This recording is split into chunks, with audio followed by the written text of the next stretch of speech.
नागेंद्र नशे में खुशी से पनडुब्बी में दाखिल हुआ क्योंकि एलएसडी ने चुपचाप उसे सीधा खड़ा कर दिया, जिससे उसे चलने में मदद मिली। नागेंद्र की तीखी निगाहें परिमल पर टिक गईं, जिनके लिए नागेंद्र और एलएसडी के संबंधों में घटनाक्रम अभी भी नया था और पचाना मुश्किल था।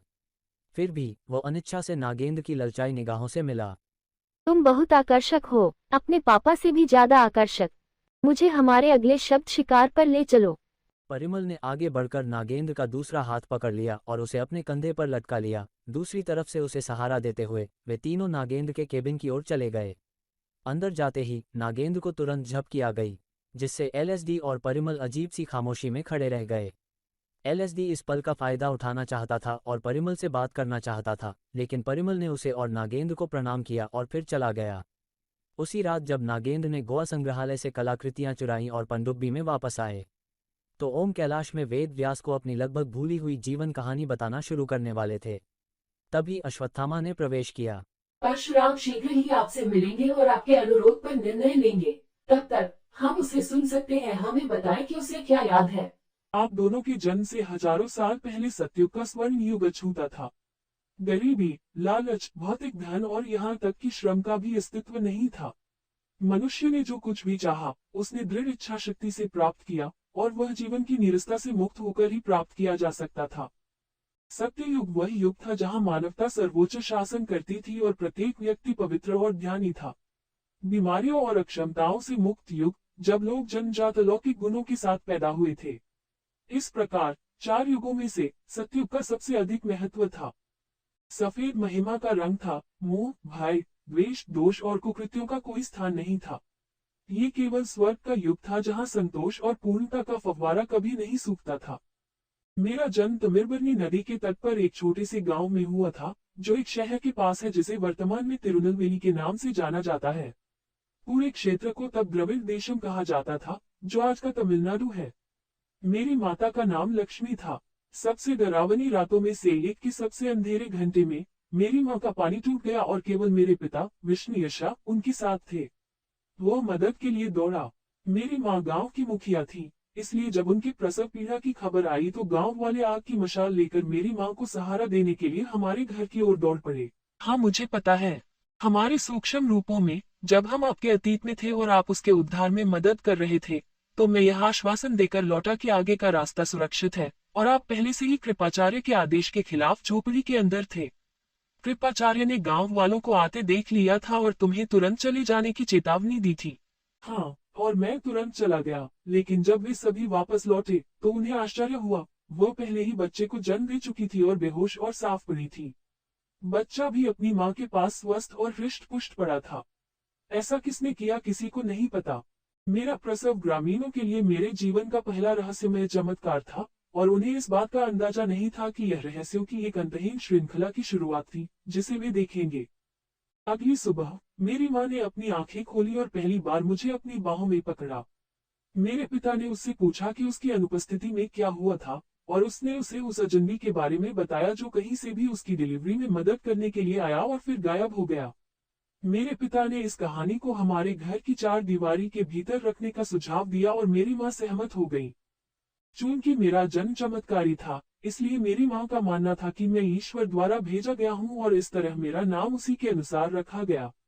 इस प्रकार मैं देवताओं की ध्वजाधारी देवध्वज बन गई। मैं अपनी माँ से ये सुनकर बड़ा हुआ हूँ कि भगवान खुद मुझे उनके हाथों में सौंपने के लिए धरती पर उतरे हैं।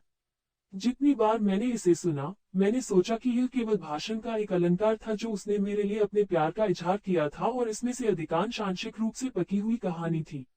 अब मुझे पता है कि यह सिर्फ एक कहानी नहीं थी और वह आदमी कोई देवता नहीं था।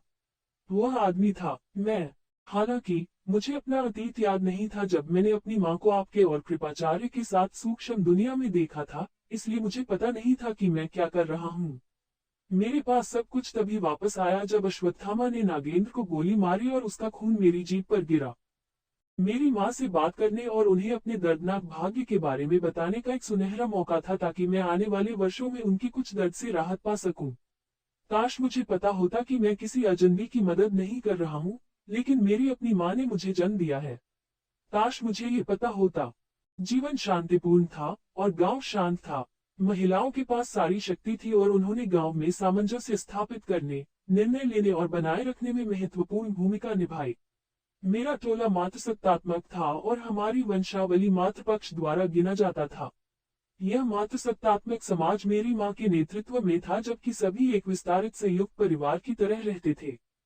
एक बच्चे के रूप में मैं हमेशा एक पुजारी बनना चाहता था, लेकिन मेरे एक हिस्से में योद्धा बनने की ख्वाहिश भी थी। मेरी इच्छाओं में लगातार एक झंझट थी, इसलिए मैंने दोनों में महारत हासिल करने का फैसला किया।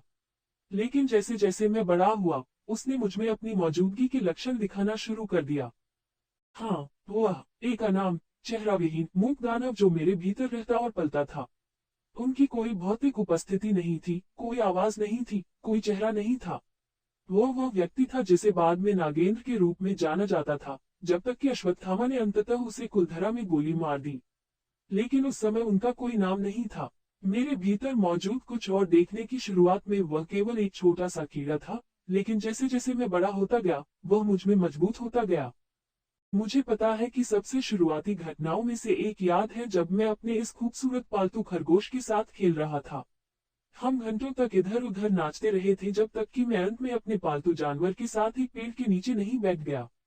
खरगोश भी मेरी गोद में दुबक गया। जब मैं उसे प्यार से दुलारने में लीन था, तो कुछ ने मुझ पर कब्जा कर लिया और तुरंत खरगोश की गर्दन को मरोड़ दिया। 1 सेकंड के एक अंश के भीतर इसे 2 हिस्सों में तोड़ दिया। मेरी हरकतें इतनी बर्बर थीं कि देखने वालों को पूरी तरह से घृणा और डर लग रहा था। उसके बाद मेरे बचपन में कई ऐसी घटनाएं हुई जिन्होंने मेरे क्रूर पक्ष को दिखाया। ये सब उसके मुझ पर भीतर से हावी होने के संकेत थे। मेरे अप्रत्याशित व्यवहार के कारण बच्चे मुझसे दूरी बना लेते थे, इसलिए मैं जानवरों के साथ खेलता था, लेकिन कभी कभी उन्हें भी उसके गुस्से का प्रकोप झेलना पड़ता था जो मेरे चेहरे पर दिखाई देता था। एक दिन जब मैं 6 साल का था, मैं अकेला खेल रहा था और गांव के बाहर टहल रहा था।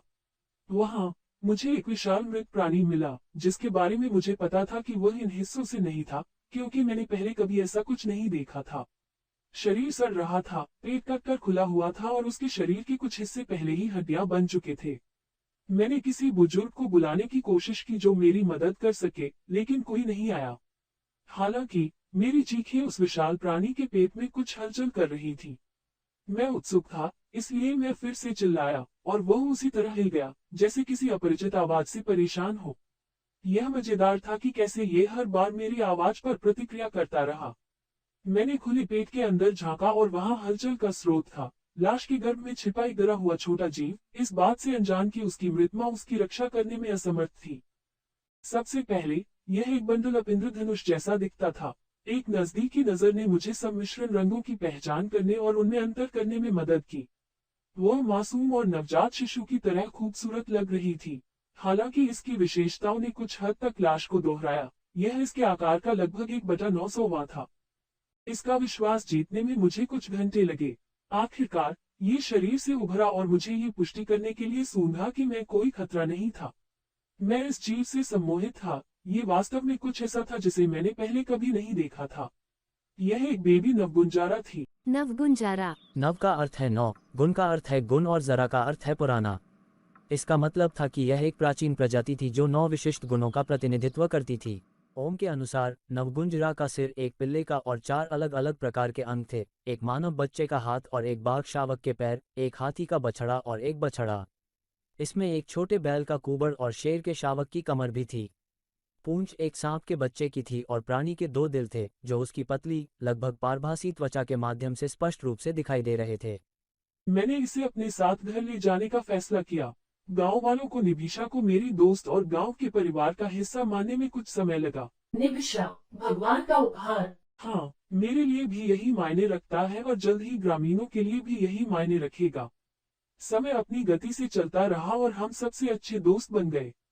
निभिशा ने जल्दी ही सांकेतिक भाषा सीखनी शुरू कर दी और मेरी आज्ञा का पालन करने लगी। मैं उसे एक भाई की तरह प्यार करता था और उसने भी वही किया। लेकिन जब भी वह मुझ पर हावी होते थे, निभिशा के साथ हमेशा बुरा व्यवहार किया जाता था। जैसे जैसे वह बड़ी हुई, हमें पता चला कि उसके पास कुछ असाधारण, नायाब शक्तियां थीं। वह स्वेच्छा से अपने शरीर के किसी भी अंग को काट सकती थी या इन 9 प्राणियों में से किसी में भी खुद को पूरी तरह से बदल सकती थी। एक बार जब मुझे एक ऊंचे पेड़ पर चढ़ने की जरूरत पड़ी, तो उसने खुद को सांप में बदल लिया, मेरी रस्सी बन गई और एक पूर्ण विकसित महिला जब मुझे कुछ भी धकेलने, खींचने या उठाने के लिए हाथों की एक अतिरिक्त जोड़ी की आवश्यकता थी। जब भी मुझे दूर की यात्रा करनी होती थी तो वह घोड़े में बदल जाती थी, और जब मुझे उस तरह की ताकत की जरूरत होती थी जो मानव क्षमता से परे थी। निबिशा की एक दुर्लभ जैविक विशेषता जो सबसे अलग थी, वह स्व प्रजनन करने की उनकी क्षमता थी। उसके पास वजन क्रिएशन नामक एक गुण था, जिसे बाद में वैज्ञानिकों द्वारा फीमेल लैंगिक प्रजनन के रूप में पहचाना जाएगा, जिसमें मादा बिना संभोग के प्रजनन कर सकती है। इसके बजाय वे अपने प्रजनन तंत्र में बचे हुए अंडे की कोशिकाओं का उपयोग करके भ्रूण बनाने के लिए अशुद्ध निषेचन की विधि का उपयोग करते हैं। यह एक अद्वितीय गुण था जो केवल सतयुग में नवगुंजरों में पाया जाता था। तथ्य यह है कि वह खुद ही एक भयंकर और साहसी प्राणी को पाल सकती थी और उसका पालन पोषण कर सकती थी। ये साबित करता था कि वह कितनी कुशल थी। जबकि अच्छाई और बुराई मेरे भीतर एक साथ विकसित होती रही, निबिशा मेरे साथ साथ बढ़ती गई। मैं आसानी से क्रोधित नहीं होता था, लेकिन जब भी मुझे किसी क्रोध के बुलबुले का एहसास होता था तो किसी को गंभीर रूप से नुकसान पहुंचाया जाता था। कोई भी भविष्यवाणी नहीं कर सकता था कि मेरे भीतर कब और कैसे कुछ बदल जाएगा। जबकि सत्ययुग वही युग था जो घृणा, क्रोध, ईर्ष्या और हत्या से रहित था, मैं इन सभी लक्षणों को अपने अंदर एक सूक्ष्म ज्वालामुखी की तरह ले गया। जब भी उन्होंने पदभार संभाला, मुझे अपने शरीर में कैद महसूस हुआ, क्योंकि मैं बेबसी से अपने सामने तबाही का गवाह बनूंगा। इस बात से पूरी तरह वाकिफ था कि मेरे कार्य स्पष्ट रूप से अस्वीकार्य थे। लोग जो कुछ देख सकते थे वह मेरा चेहरा और शरीर था, जो हर उस जघन्य कार्य को अंजाम दे रहा था जो वह चाहता था। मैं पवित्र शास्त्र पढ़ता था और मैं जानवरों से प्यार करता था, और जब मैं था तो उन्हें खिलाता था। हालांकि मैंने हथियार चलाना भी सीखा और योद्धा बनने के लिए प्रशिक्षित किया, केवल उन्हीं पालतू जानवरों को अपने हाथों से मारने और उन्हें खाने के लिए भी, जब वह संभालेगा। यहाँ तक कि एक पागल आदमी का भी अपने शरीर पर मुझसे बेहतर नियंत्रण होता था, जितना कि जब भी वह मुझ पर हावी होता। मुझे उस लड़की की आंखें याद हैं जिसने मुझे देखा था जब उसने मेरे एक पालतू जानवर को मारने के बाद खून और कच्चे मांस का स्वाद चखा था। गांव के एक लड़के ने ये देखा था, लेकिन वह सब देख सकता था कि मैं ऐसी घिनौनी हरकत कर रहा हूँ। और फिर आखिरकार वह दिन आया जब एक ऋषि हमारे गांव आए। मुझसे मिलने के बाद उन्होंने सबको बताया कि मेरा जन्म गलत युग में हुआ है। यद्यपि मेरा जन्म सतयुग में हुआ था, फिर भी मुझ में कलियुग के मनुष्य के सभी गुण थे। उन्होंने कहा कि मेरे जन्म के समय में मेरे द्वंद्व और अप्रत्याशित निर्मम कार्यों का रहस्य छिपा था। जाहिर तौर पर मेरा आधा शरीर रात के सबसे अंधेरे मिनटों में दुनिया में प्रवेश कर गया था, जब राक्षसी शक्तियां अपने चरम पर थीं, और शेष आधा दिन की सबसे पवित्र घंटी ब्रह्म मुहूर्त में प्रवेश किया था। जब ऋषि ने मेरे भीतर अपनी विपरीत उपस्थिति के बारे में बताया, तो मैंने उनके क्रोध को बढ़ते हुए देखा। मैं जानता था कि वह छिपा रहना चाहता है, लेकिन ऋषि द्वारा बोला गया हर वाक्य उसे थोड़ा थोड़ा खोल रहा था। वह ऋषि का मुंह बंद करना चाहता था, जबकि ऋषि उसे बेनकाब करते रहे। अचानक उसने मुझ पर काबू पा लिया और ग्रामीणों ने मुझे देखा कि मैंने अपनी तलवार निकाली और दिन के उजाले में ऋषि का सिर काट दिया। किसी भी पुरुष, महिला या बच्चे की आंखों को नहीं बख्शा। मैंने अनुमान नहीं लगाया था कि वह उसे मार डालेगा, लेकिन वहां मेरे हाथ में खूनी तलवार थी और ऋषि का सिर जमीन पर था। फिर उसने मुझे ऋषि के सिर को उठाने के लिए मजबूर किया, जो खून के छींटे जमीन पर लुढ़क रहे थे। यही वह दिन था जब उसने स्वेच्छा से स्वयं को सभी के सामने प्रकट किया था। उस दिन तक मेरे व्यक्तित्व में आए आकस्मिक परिवर्तनों की व्याख्या करने के लिए सभी की अलग अलग धारणाएं थीं। कुछ ने दावा किया कि उन्होंने मुझे मरे हुए जानवरों को खाते हुए देखा है, दूसरों ने कहा कि मैंने उनके खेतों में आग लगा दी थी। मुनि के सार्वजनिक वध के पूर्व मेरे हिंसक कर्मों का कोई प्रमाण नहीं था, वे केवल अफवाहें थीं जिन पर कोई ध्यान नहीं दिया गया। उस दिन से पहले केवल कुछ ही मुझ पर शक करते थे, जबकि बाकी लोग मेरा समर्थन करते रहे, क्योंकि जब भी उन्हें जरूरत होती थी वे मेरे अच्छे हिस्से से मिलते थे। हालांकि उस दिन मेरे पक्ष में सभी के मुंह बंद थे। सत्ययुग में, जहां आज इतने बड़े पैमाने पर पाप और छोटे अपराधों का विचार भी नहीं रहता था, एक ऐसा युग जिसमें चोरी या झूठ बोलना भी न तो अपेक्षित था और न ही स्वीकार किया जाता था, मैं वहां मुनि के सिर को लंबे समय तक लटकाए खड़ा था, एक हाथ में सफेद बाल और दूसरे में मेरी तलवार कातिल के रूप में। कोई नहीं जानता था कि मेरे साथ क्या किया जाए, क्योंकि कारावास या मृत्युदंड की अवधारणा सतयुग में सोची भी नहीं गई थी। ऋषि का सिरविहीन शव मेरे सामने ही ढह गया था, और कोई भी उसके पास आने की हिम्मत नहीं कर रहा था, क्योंकि उसकी उग्र लाल आंखें मेरी जेबों के माध्यम से देखी जा सकती थी। मैं एकमात्र मुखौटा की तरह महसूस किया। उसने उनकी डरी हुई निगाहों पर हंसकर उनका मजाक उड़ाया। जल्द ही उसके पास पर्याप्त था और कोई खतरा नहीं देखकर वह शांत हो गया, जिससे मुझे अपने शरीर पर नियंत्रण पाने में मदद मिली। मैंने तलवार फेंक दी और जो मैंने किया था उसके लिए शोक मनाया। मैं बेकाबू होकर रोया और सजा की गुहार लगाई जब कुछ ग्रामीण मेरी ओर चलने लगे। मैं आत्मसमर्पण करने के लिए तैयार था, लेकिन वह नहीं था। जैसे ही वे करीब आए, उसने फिर से संभाला और निभीषा को हमला करने का आदेश दिया। निभीषा ने तुरंत आज्ञा का पालन किया, कुछ सेकंड के भीतर कुछ को मार डाला और कई को घायल कर दिया। हर कोई मेरा चेहरा देखता रहा और मेरी आवाज सुनता रहा, जो निभीषा को निर्देश देता रहा। मैंने फिर से संभाला और निभीषा को नीचे खड़े होने का आदेश दिया। भारी असमंजस की स्थिति ने हमें घेर लिया था। गांव वालों को समझ नहीं आ रहा था कि वे मेरा समर्पण स्वीकार करें या मुझसे लड़ने के लिए तैयार रहें। निभीषा को नहीं पता था कि उसे हमला करना है या रुकना है। मैं अपने आप से एक युद्ध लड़ रहा था, अपने आदेश और स्वभाव को हर बयान के साथ बदल रहा था। मेरे प्रति उनके द्वारा महसूस किए गए डर ने मुझे खुद से घृणा करने पर मजबूर कर दिया। मैं बस अराजकता से दूर चला गया और अपना सिर नीचे करके घर वापस चला गया। कुछ घंटों बाद मेरी माँ आई। वह भी डरी हुई लग रही थी, लेकिन वह जानती थी कि मैं किसी को भी उसे चोट नहीं पहुंचाने दूंगा। मेरी माँ ही एकमात्र व्यक्ति थी जिनके लिए उन्होंने और मैंने समान विचार साझा किए। उसने मेरे सिर को सहलाया जबकि मैं उसकी गोद में सिसक रही थी, उसे समझाने की कोशिश कर रही थी कि मैंने ऋषि और गांव वालों को नहीं मारा। मेरी माँ ने मुझे आश्वासन दिया कि वह मुझे समझती है और मुझे कुछ खाने को देती है। मुझे भूख लगी थी तो सब कुछ खा लिया, इस बात से अनजान कि इसमें मुझे बेहोश करने के लिए कोई दवा मिलाई गई थी।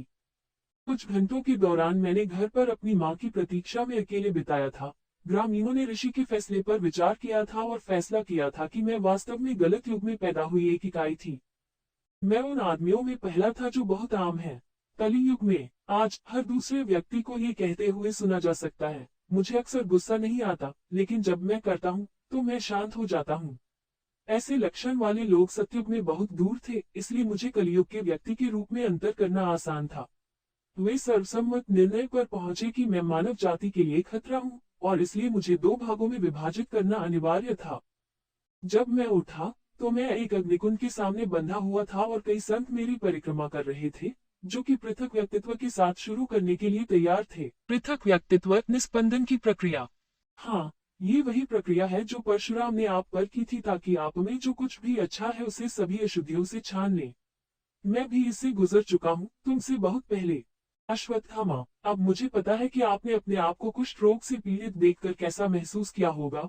पूरे शरीर में खून और मवाद से सना हुआ, उग्रलाल आंखों के साथ, जो आपके वास्तविक स्वर से अधिक शक्तिशाली लग रहा था, वापस अंदर जाने के लिए संघर्ष कर रहा था, जैसे सांप वापस जाने की कोशिश करता है बल द्वारा खींचे जाने पर इसका गड्ढा। मुझे पता है कि आपको कैसा लगा, क्योंकि मैंने भी ऐसा ही महसूस किया है। एक बार जब पृथक व्यक्तित्व पूरा हो गया तो मैंने अपना प्रतिबिंब अपने सामने खड़ा देखा, हालांकि मैं आईने में नहीं देख रहा था। वह जो मुझे हमेशा से सताता आ रहा था, अब मेरे सामने खड़ा था। ऊपर से एक जैसा दिख रहा था, लेकिन भीतर से बिल्कुल अलग। वो बस इतना करना चाहता था कि वापस अंदर समा जाए और मुझे फिर से अपने कब्जे में ले ले। उसके लिए मैं उस गड्ढे के सिवा कुछ नहीं था जिसमें वह छिप सकता था और अपने शिकार को खा सकता था, जो मेरे अलावा कोई नहीं था। पनडुब्बी द्वारका के जलमग्न भागों में बंद हो गई। चुराए गए टुकड़े को पकड़कर नागेंद्र और परिमल अगले शब्द की तलाश में पनडुब्बी को भयावह गहरे काले सागर में ले गए।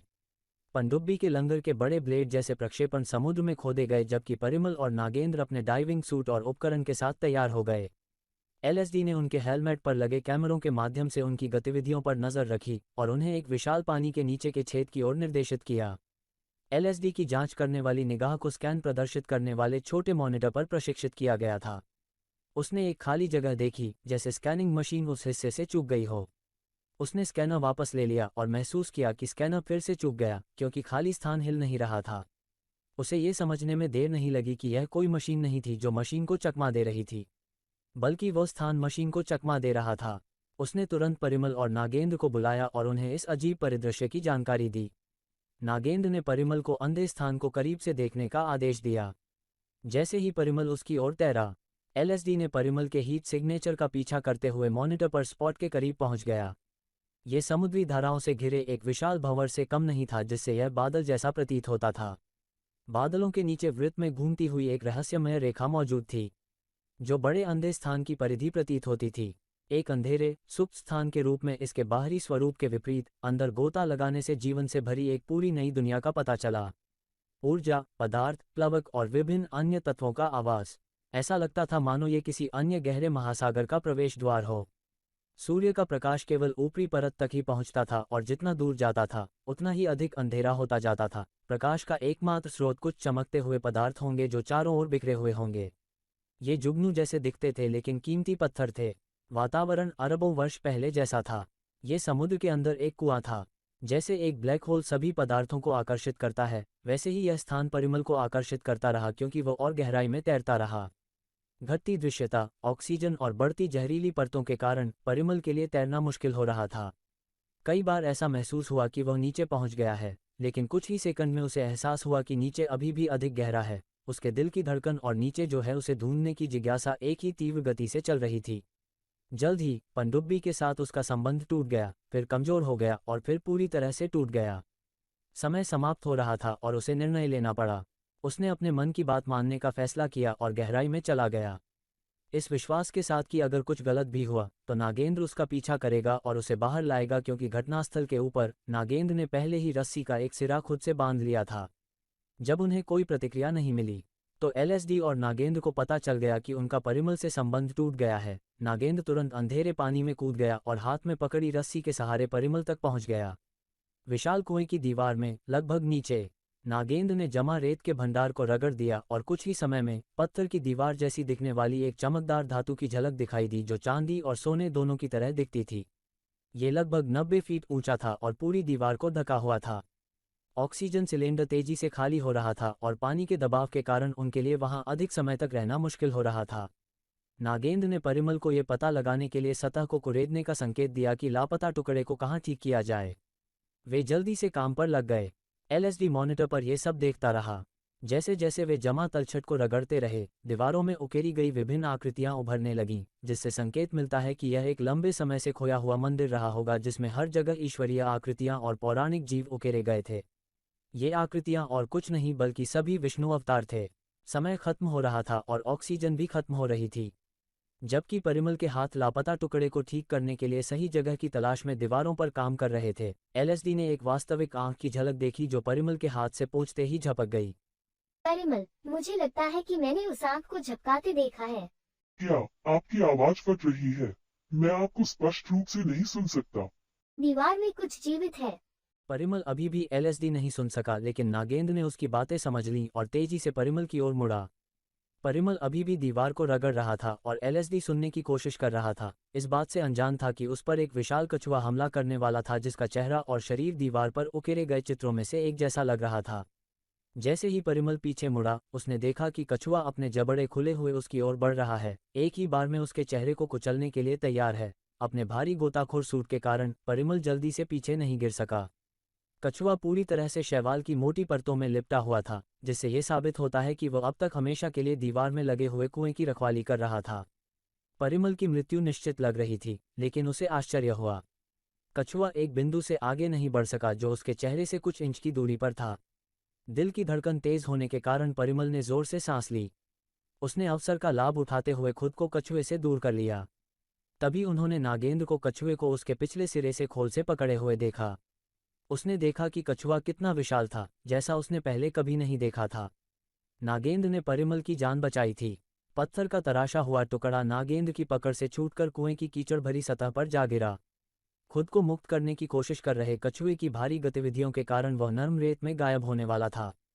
परिमल की नज़र उस पर पड़ी और उसने तुरंत उस टुकड़े को अपने कब्जे में ले लिया।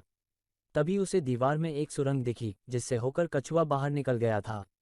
परिमल, सुरंग के अंदर जाओ। उस टुकड़े के अंदर अपनी जगह हो सकती है। अपने रास्ते में आने वाली किसी भी चीज को मार डालो। जाना। परिमल ने नागेंद्र की ओर देखा, जो कछुए को व्यस्त रख रहा था, और उसने सेना का चाकू निकाला था। लेकिन इससे पहले कि वह तैर पाता, पहले कछुए जितना विशाल एक और कछुआ बाहर आया और परिमल पर हमला कर दिया। नागेंद्र ने अपना लंबा तेज खंजर निकाला और उसके खोल से बाहर निकले सबसे कमजोर हिस्से गर्दन पर वार कर दिया। जो नागेंद्र की पकड़ में था वो अब खून से लथपथ होकर मर रहा था। मरते हुए कछुए को देखकर दूसरा कछुआ मारने के इरादे से नागेंद्र की ओर बढ़ा। परिमल ने कछुए की आंखों पर ध्यान दिया और दर्द और खतरे के अलावा कुछ नहीं देखा। हर प्राणी की आंखें बहुत कुछ बोलती हैं, और चूंकि परिमल मूल रूप से सांपों के वंश से था, इसलिए वह जानवरों की आंखों को बहुत अच्छी तरह से पढ़ सकता था। उसे एहसास हुआ कि वे युगल थे। परिमल, जाओ। परिमल लंबी सुरंग में तैर गया। जैसे ही वो टुकड़े को ठीक करने के लिए सही जगह की तलाश में आगे बढ़ा, उसे एक छोटा कछुआ मिला जो डरा हुआ और अकेला लग रहा था। परिमल को यह अनुमान लगाने में देर नहीं लगी कि नागेंद्र अपने दूसरे माता पिता की हत्या कर रहा है।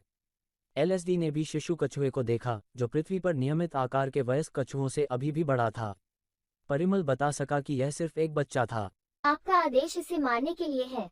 कछुआ घिर गया था और उसके पास छिपने या भागने की कोई जगह नहीं थी। परिमल ने उसकी आंखों में डर देखा और खुद को अपने अजन्मे बच्चे की याद दिलाने से नहीं रोक सका। उसने आदेशों की अवहेलना करने का फैसला किया और इसके बजाय कछुए को नागेंद्र की आंखों से बचाते हुए उसके सामने एक बड़ी चट्टान को हटाकर छिपा दिया। जैसे ही उसने कछुए के बच्चे के सामने रखने के लिए भारी पत्थर को लुढ़काया, उसे वह स्थान दिखाई दिया जिसकी वे तलाश कर रहे थे। दरअसल वह स्थान किसी दीवार पर नहीं बल्कि चट्टान पर था। वे इतने समय से गलत जगह पर चाबी खोज रहे थे। शायद दया ही इस स्थान को खोजने की कुंजी थी, परिमल ने सोचा। यदि वो दयालु नहीं होता तो वह उस विशालकाय बच्चे कछुए की जान बचाने के लिए चट्टान को कभी नहीं हटाता, जिसने कुछ ही समय पहले अपने माता पिता को खो दिया था। उसने गायब टुकड़े को चट्टान पर लगा दिया और बाहरी दीवार पर नागेंद्र के लिए एक द्वार खुल गया। पानी के तेज बहाव के कारण नागेंद्र भी अंदर चला गया। जल्द ही दरवाजा अपने आप बंद हो गया, जिससे सभी तार और कनेक्टर कट गए। सौभाग्य से हेलमेट के ऊपर लगा कैमरा और उसके अंदर का माइक्रोफोन वायरलेस था, इसलिए एलएसडी अभी भी नागेंद्र को देख और सुन सकता था। परिमल सुरंग से बाहर आया और दोनों कछुओं को मृत पाया और नागेंद्र को लापता पाया। एलएसडी अब दो अलग अलग मॉनिटरों पर दो अलग अलग दृश्य देख सकता है। एक था नागेंद्र और दूसरा था परिमल, दोनों एक ही गहराई पर लेकिन अलग अलग परिवेश वाले। परिमल की नज़र में दो मरे हुए कछुए थे, उसके पीछे एक सुरंग थी और पानी में डूबे कुएं के मुहाने पर धूप की एक किरण दिख रही थी। वह चारों ओर नागेंद्र की तलाश कर रहा था, जो दूसरी तरफ एक मार्ग से चल रहा था और केवल एलएसडी ही उसे देख सकता था। आश्चर्यजनक रूप से मार्ग रेगिस्तान की तरह सूखा था और चारों ओर पानी का कोई गड्ढा नहीं था। पर्याप्त रोशनी थी, लेकिन जाहिर तौर पर यह केवल नागेंद्र के आसपास की जगह को ही रोशन कर रही थी। उसके आगे और पीछे सब कुछ अंधेरे ने निगल लिया था। ऐसा लग रहा था जैसे प्रकाश नागेंद्र पर केंद्रित था और उसकी गति से आगे बढ़ रहा था। मार्ग चौड़ा, अंतहीन, घिसता हुआ और धुंधला था। यह एक खाली गड्ढा था। एलएसडी देख सकता था कि परिमल की ऑक्सीजन केवल कुछ मिनट और टिकेगी। परिमल, नागेंद्र सुरक्षित है, पर आप नहीं। आपका ऑक्सीजन स्तर तेजी से गिर रहा है। तुम्हें वहां से निकलने की जरूरत है। परिमल सतह की ओर तैरने लगा। नागेंद्र मरणासन स्थिति में पहुंच गए थे और ऑक्सीजन खत्म हो गई थी। उन्होंने अपना मास्क उतार दिया और महसूस किया कि सुरंग में ऑक्सीजन नहीं थी और ऑक्सीजन सिलेंडर भी खाली था। वो हवा के लिए आहें भरने लगा। कुछ ही समय में नागेंद्र फर्श पर गिर गया और हिलना बंद कर दिया, जैसे कि वो मर गया हो। एलएसडी ने नागेंद्र के महत्वपूर्ण संकेतों को देखा और उन्हें फिर से मृत घोषित कर दिया। ये किसी भी नश्वर व्यक्ति के लिए सड़क का अंत होगा, लेकिन नागेंद्र कोई नश्वर नहीं था। कुछ ही सेकंड में उसने फिर से आंखें खोल दीं। वो अब सांस नहीं ले रहा था। मृत संजीवनी की पुस्तक ने उन्हें सिखाया था कि केवल अमर ही इस शब्द पर दावा कर सकते हैं और केवल तभी यह प्रकट होगा। वो दृढ़ निश्चय के साथ खड़ा हुआ। मैं अमर हूँ और मैं शब्द प्रकट होने की मांग करता हूँ। भाग्य ने उसका साथ दिया, क्योंकि अब वो उनमें से एक था, नौवां अमर, जो विष्णु के 9 अवतारों द्वारा फंसे राक्षसों और उनकी सेनाओं को मुक्त कराएगा। ये सेना ज्ञानगंज के अमरों को वेद व्यास द्वारा सुनाई गई भविष्यवाणी को पूरा करते हुए शेष 8 के विरुद्ध 9वें अमर का अनुसरण करेगी। नागेंद्र की मांग मान ली गई और अगला शब्द 9वें अमर के लिए सामने आया। तिहुलो नियमता यम अब नागेंद्र की मुट्ठी में थी। इसके साथ ही दरवाजा खुल गया और ज्वालामुखी विस्फोट जैसा विस्फोट हुआ। कुएं के तल पर एक विशाल भंवर उगाया और ज्वार की लयबद्ध वृद्धि और गिरावट के साथ बढ़ने लगा। जल्द ही ये लगभग 54 किलोमीटर घंटा की गति के साथ एक भंवर में बदल गया, तेजी से उठती लहरों के साथ सभी बाधाओं को तोड़ते हुए। इसने समुद्र में लोगों से छुपी हुई जलमग्न द्वारका शहर के अवशेषों को नष्ट कर दिया। फिर यह अपने रास्ते में आने वाली हर चीज को निगलने के लिए तैयार होकर लाखों लोगों के जीवन को नष्ट करने, लोगों की मृत्यु का कारण बनने और गुजरात के तट पर एक बेकाबू विनाशकारी सुनामी में बदलने के लिए तैयार होकर तट की ओर आगे बढ़ा। ऐसा ही कुछ हजारों साल पहले उस दिन हुआ था जब समुद्र ने द्वारका को हमेशा के लिए निगल लिया था।